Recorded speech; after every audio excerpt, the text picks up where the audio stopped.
Welkom bij Kikker TV. We hebben deze week weer een nieuwe kickstelling. Ja, en die gaat over vakantie. Ja, want we vinden dat Nederlanders veel meer vakantiedagen verdienen. Nou, daar gaan we nu naar kijken. Ja.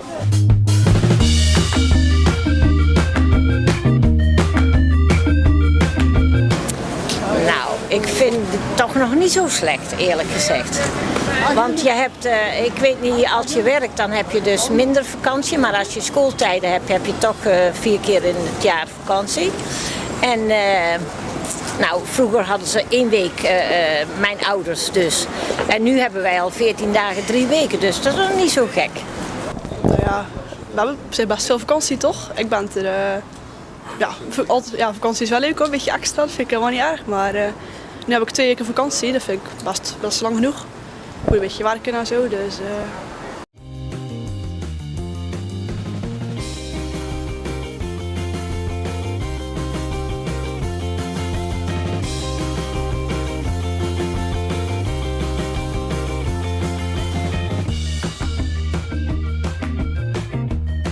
Nou, ik vind wel dat ik meer vakantie wil, maar ik denk dat te veel vakantie nou ook weer niet goed is. Oké, en waarom denk je dat? Ja, omdat ik denk dat we dan lui worden en dat er dan bijna niet meer gewerkt wordt.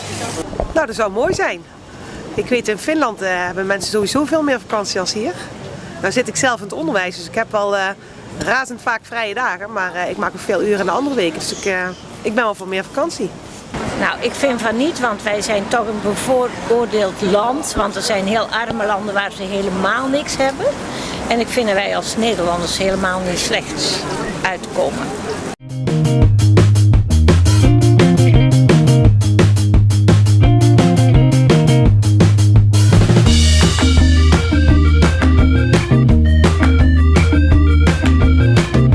Dit was de kikkerstelling. Ja, veel goede reacties. En wij willen vakantie. Ja, wij pakken onze koffers. Vriend hè? Doei!